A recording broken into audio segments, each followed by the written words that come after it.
So, Good morning. hey, we're really, really excited to be here. This is Sarah Rickets. She is the most amazing individual and sassy and funny and coolest person I've met thus far. So we're just going to dive really quickly into it. As you know, this is our fireside chat with our keynote or opening keynote for the day. This is Sarah Rickets.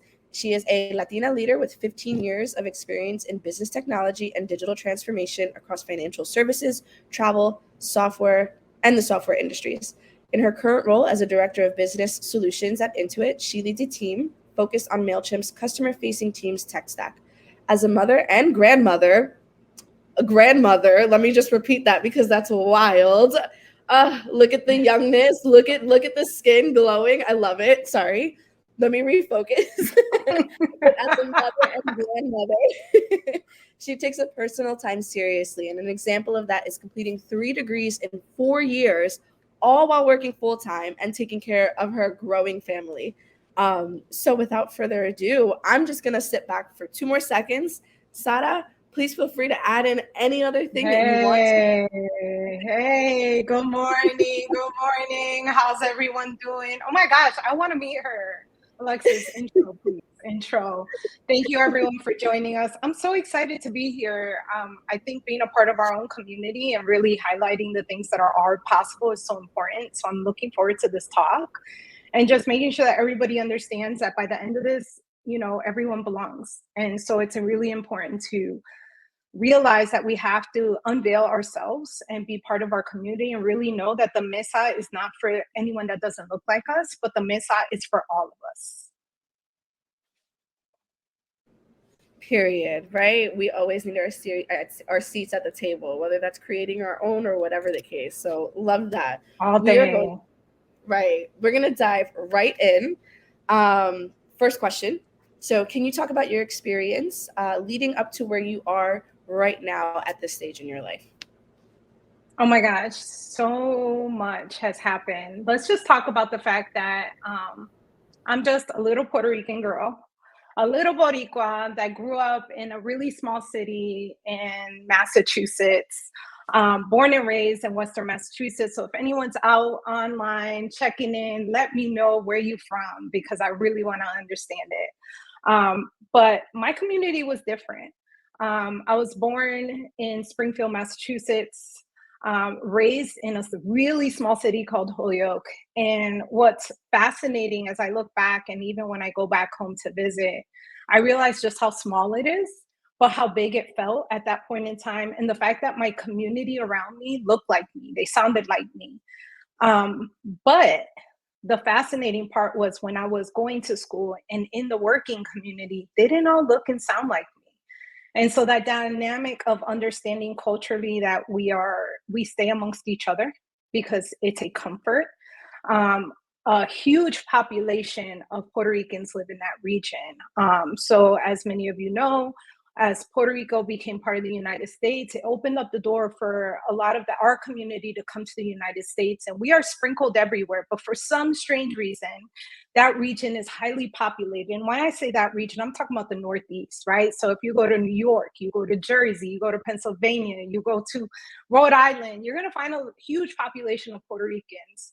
Hence why I thought my community that looked like me was exactly what I was seeing. It wasn't. So on my journey, grew up in a community that my teachers didn't look like me. They didn't sound like me. They didn't encourage me like they encouraged the other students in the population. One specific scenario where I remember was going through the process of looking at colleges and trying to decide what I was going to do with myself. And I remember sitting with my mom, my grandmother, and my grandfather were ill throughout their process when I was growing up. And I remember being at the pharmacy and I was like, oh, man, that looks like such an easy job. They're just like giving people's pills. They're giving them bottles. I'm like, I just want to do that. I could go to school for that. I'm just going to go be a legal drug dealer, right? So if you think about that, the dynamic of I could go to school, get a degree, and I can actually provide these drugs or medication into the community and to others. And so I set out to do that. And so my first encounter of learning that or realizing that I didn't belong like the rest of them was going to my school counselor and talking to my school counselor about the schools I was looking at. And he was like, okay, these are great. They're colleges and universities, and you're looking at becoming a pharmacist. So the programs were different. And he looked at me and said, have you considered any community colleges? Here I am. I am in the top 20% of my population as far as GPA. So I'm close to a 4.0 because the student population was large. Why are you asking me? Do I need to go and consider a community college? I'm doing well. I'm doing amazing. And you don't want to consider me just like everyone else. And so I went home, I signed up for the schools that I wanted to go to, and I came back with a letter of acceptance and showed them that I don't need to go to a community college when I have what I need to be able to go to a regular university or college. So that's like check one in my journey of, okay, I proved it out. Unfortunately, throughout that journey, and we're going to cut out a lot because we could talk forever, but I had children. I stopped going to college. I went to the workforce. But one thing that I never stopped pursuing was I was going to get my education, regardless. It didn't matter whether I got it then or later in life. And so in 2001, literally 1 week before 9/11, and that's like ingrained in my head, I went back to school and I went into a college program that was only on Saturdays. The classes were 6 weeks long, so I could take 2 classes every Saturday. I worked full time. I had 2 children at that point. I was doing what I had to do. And literally for 4 years, I feel like I don't remember what I did because I worked Monday through Friday. I took care of the kids, made sure they were taken care of. I was part of bringing them to swim practice and baseball practice and doing all the things, but it was doing homework at night, doing homework in the morning, doing homework during lunch, doing homework at their events. Wherever I could get my homework done, I did it. And one of the things I remember going through that process, it was an all women's college. So I got my associates, my bachelor's, and my master's in a 4-year period of time. And I remember that we cried. Women cried together because it wasn't just about our culture. It was about the bonding of the fact that we all were pursuing the same thing. We just wanted to give a better life for our families. And I remember seeing all of the women, all colors, all types, all shapes, all sizes at different points. Either some were retired, they were trying to figure out their life. Some were just starting. Some had been away from college or education for 30, 40, 50 years. And we were all sitting in a classroom just trying to make it. During that time, I happened to be working for a company called Mass Mutual. It is a huge insurance company in that region. I got to experience all kinds of things because I wasn't afraid. But one thing that was certain was that my mother always encouraged me, do what you have to do. That's one thing that's critical about family. Bring them in. Hold them close. They will help you get to where you need to get to. The most critical factor in this entire journey was I didn't set out to be in tech. I didn't set out to do what I'm doing today. I set out to get a degree, get an education, showcase what I can do for my family, and then get ahead as fast as possible by beating the odds because everybody didn't look like me.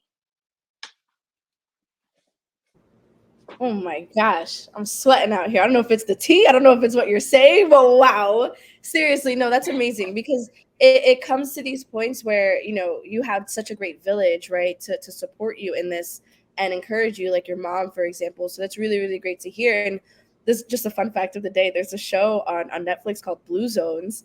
I don't know if anyone has like seen it or whatever, but they mention like people living longer or whatever the case because of like their village that they hold. So it's really, really important that you're mentioning like your village and your support system overall, especially with your journey that wasn't even intentional of being into tech, but all of a sudden you ended up here, years later, but you did it. And exactly, Brenda Rangel said, you are self-made. Yes, you are, dear. Yes, you are. Okay, so we're going to move on to our next question here. So how do you think the conceptions of Latina traditions affect us voicing our thoughts and opinions within society? Oh my gosh, there's so much that can be unveiled there. It's not just about my heritage, it's all of our heritage, right? The communities that we have and we come from, depending on the generation you are, right? So I'll give you a fun fact. My mother was born and raised in the United States. She's 100% Boricua. But my grandparents came from Puerto Rico. So the tradition was tight, right? It was like, here's the way you should be. Here's the way children should act. Here's the way you should raise your family. And then my father was born in Puerto Rico, came over, right? Same thing, very cultural. But there was a big difference between the two of them. Being that my mother was born and raised in the United States, she had a different perspective, right? She was like, I belong where I belong. You're not going to push me out. And so she always instilled in me, go do what you got to do, like stay focused, but go do what you got to do. But there was still that tradition of children shouldn't be in the way. Children should learn to respect their elders, right? And so on my father's side, the difference was that he was culturally still tied to that tradition. Like men are the ones of the household. He was very overbearing, love him to death. But unfortunately, he had just a different way of life. And he didn't see or value how a woman could be in charge or could be outspoken or could be at the table and being part of the community. And it was a very different upbringing between the two of them. So when I think of culturally, I think back, like I remember my grandfather being so stern with my mom, like keep an eye on her, make sure everything's right, and just trying to keep us all on the straight and narrow. And then everyone else around us, the community was the same way because it was old school culture. The men were the men of the household. Much respect to all my men out there. Not saying that it's not, but the reality of it was that the women tended to be more quiet, more timid, more to the back. But when you come to the reality of it, I'm going to tell you something that's true and always stands. A woman can turn the neck of any man. A woman has the brains that can power an entire community. It can bring people to their knees in a journey in a way. While oftentimes in our community, those women are the quietest ones. They're the ones that don't speak up. They're the ones that don't come to the table. They tend to stay more timid, and their voice is brought out through others, but they're not necessarily the ones that are showcasing their voice. And so what's happened is through time, depending on what generation you are, the generations have shifted and changed. And now we're in a time where this new generation, they're outspoken, they're fabulous, they're incredible, they don't care. It's like, hey, yo estoy aquí, and that's what it is. You're going to take me how I am, and I don't care, right? And so what we're teaching our children now forward is don't be the ones that are meek and quiet. But when you go back traditionally, we are told to stay quiet. Don't rebel, don't make sure, don't, how should I say this differently? Don't trouble the waters, right? Stay quiet, stay on the sidelines, do your job, stay focused, keep your head down. No, keep your head up, look around, pay attention to what's happening in the environment because you belong just like everyone else. However, how do we break the mold and how do we teach our new generation forward that, yes, you can have a loud voice. Yes, you can be part of the community. Yes, you can be just as strong as anybody else. However, I want you to still keep that soft side of your traditions. Showcase how you can be strong, but don't overdo it in a way that we're looked at as angry Latinos. I'm curious. This is a side note question.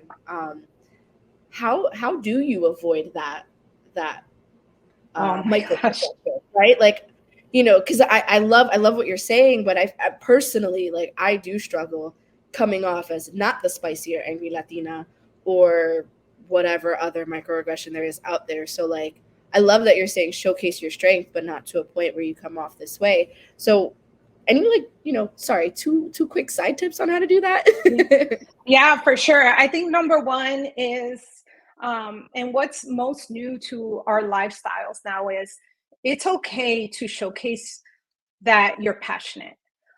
Passion and anger are two different things. And so I think what we're learning behaviorally is that it's not angry, it's that I'm passionate. We're naturally very loud. And so when we're naturally very loud, it comes off as, oh my gosh, she's attacking. So what I've learned is as I'm working in a new environment or working with new individuals, I always come off and say, hey, I ask a lot of questions. I am that one in the room that when you start talking about certain things, I'm probably going to ask you at least 10 to 12 questions before the end of the meeting. So I'm going to let you know in advance. Number two is I might come off a little loud. It's just passion. And I'm just showcasing and kind of preparing them for the interaction we're about to have. I think if we don't prepare them and help them understand that I'm bringing my whole self to this conversation, and it has nothing to do with you, but all to do with the fact that I want to be able to showcase my opinions, my questions, and what I can provide at the table, um, it can be difficult. So, number one, definitely, I think know your audience and educate your audience. There's nothing wrong with educating your audience. If they choose to walk away and say, I don't like the way that approach was or whatever occurred, that's on them. But you can definitely entertain and education them. Number two, it's okay to not, I should say it like this. It's okay to walk into a room and navigate the room and understand what's happening in the room. I always tell people, pay attention to where people sit at a table. Oftentimes, 9 times out of 10, and this is just out of hierarchy, for some strange reason, if you go in a room, they always save the end seat for the highest person in charge. What I always tell people is if you're the highest person in charge, sit in the middle, be a part of the population. It makes people more comfortable. So that way, as you're showcasing that knowledge and experience, they don't feel like you're at the end talking down to them. You're actually part of that community, regardless of what table you're sitting at. I'm just gonna do some snaps behind the scenes right now because yes, I love that. Thank you so much for sharing those tips. I know that was kind of offsite, but like I was just genuinely curious because I'm sure obviously a lot of us too. Your difficult tone, you're sassy and spicy, all of the above. Right. So yeah, I think that was a very well needed answer to all of us in general because I feel like we know that we are passionate people, but it's just a matter of how to actually showcase that. So I think it kind of also leads Absolutely. our next question too of how do you handle the constant changes of the spectrum, like the effects by hair texture, colorism, especially in different parts across the nation, north, south, east, west, like how do you handle that? Oh my gosh. So I've learned so much. I'm going to take you back quite a few years because I'm not going to tell you my age. But way, way back in the beginning of my corporate life, I learned something really fast. Because I didn't look like the rest of them, I had to figure out how to look like the rest of them. And for about 10 years, I kept my hair in a high asymmetrical bob, very straight, so that I looked like I belonged at the table. I was young, I was in my 20s, I didn't know, and I was trying to navigate this really strange corporate world that nobody had educated me about. I had no idea how I'd gotten there, but I knew I was there and I had to do the job. And so, what that did for me was it allowed them to look at me and they were like, yeah, I'm not quite sure what she is, but yeah, she fits the mold. Like you're walking in the room and you're making sure your hair looks a certain way. You made sure your nails, which I don't do anymore, but make sure they were either like a really tasteful red or maybe a French. And that's as far as I went.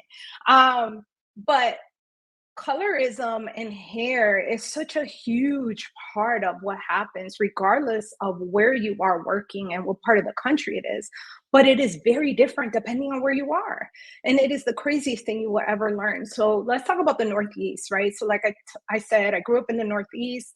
The community is different. For some reason, Latinos and African Americans, they come together. It's a different type of culture, a different type of vibe, right?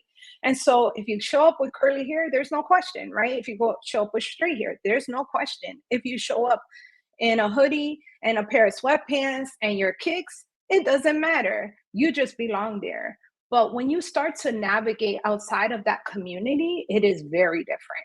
And so, just like they've been instilling these crown acts around the country, right? That we belong as part of that because our hair texture, look at it, it is not straight.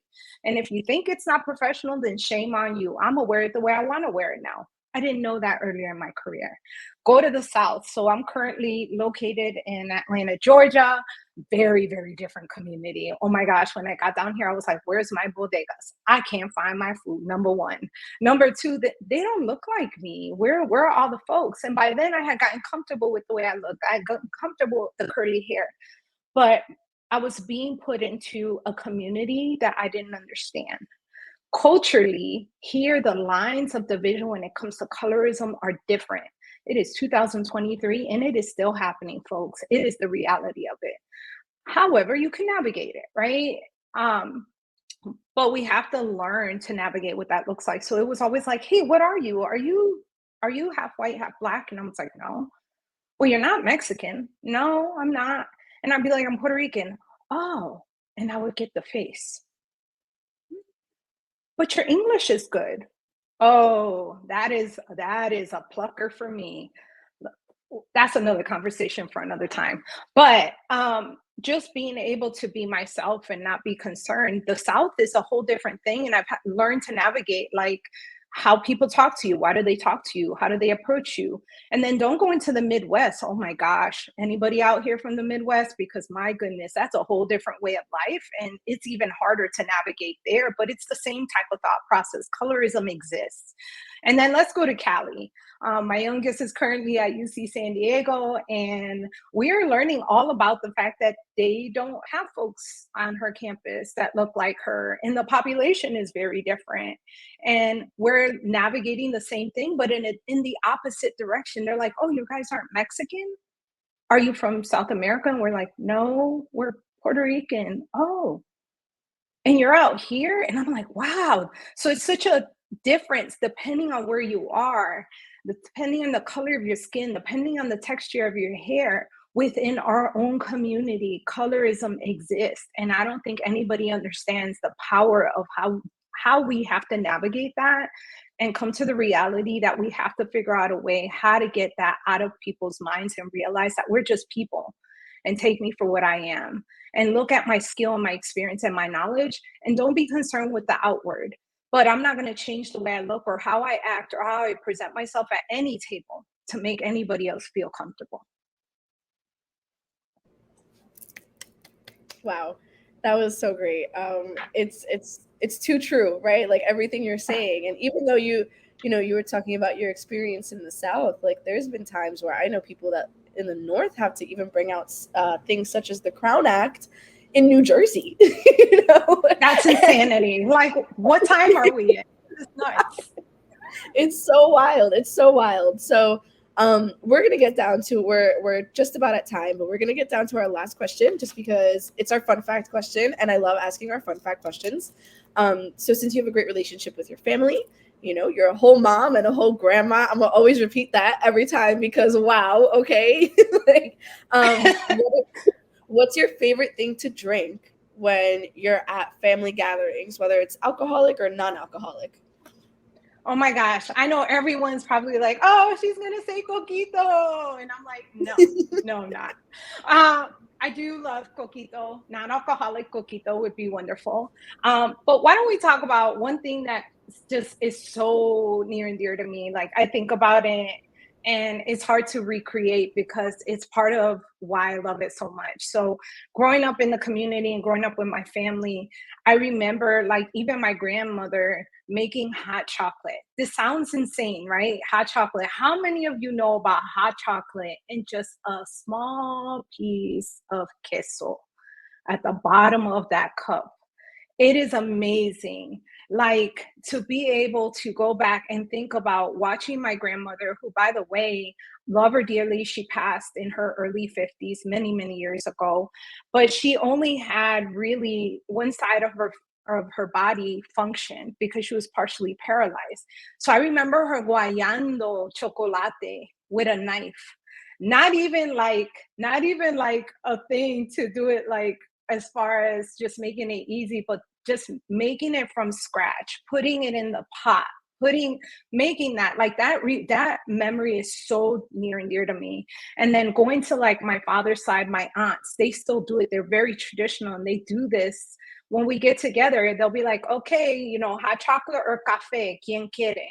And they'll make equal distributions. And I remember going to my aunt's house and my husband was like, why y'all putting cheese at the bottom of your hot chocolate? I'm like, oh, you have no idea. And now that became such a favorite for him, but it's the memory.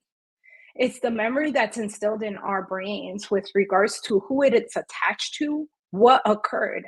For some reason, the hot chocolate just tastes so amazing because I'm with them. It's just not the same if I do it myself.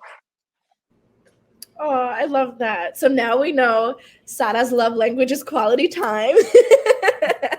All day. Quality time beats everything. I love it. I love it. Sada, this was so great. Thank you so, so much for joining us today. We really, really appreciate it. Some people are in the chat like, what kind of cheese? Mozzarella, cheddar? So Oh my God, cheddar all day, cheddar. Not mozzarella. oh, It's all kind of stringy. It won't work. I mean, I'm gonna have to try it, and I'll get back to you on that. I'll try the mozzarella. I'll take one for the team. But thank you so much for joining us today. We really, really appreciate your words of wisdom, your knowledge, and just joining us overall. Our community is popping in the chat right now. We're really, really excited to see it. And you know, if you guys want to connect with Sada, you know, she's on LinkedIn. Whatever the case. Yep, she is a free spirit and such a breath of fresh air to talk to. So we appreciate you, Sada, and thank you so much for joining us today. And we will definitely see you soon. We appreciate you. For sure. Thank you, everyone. Thank you. Thanks. Bye.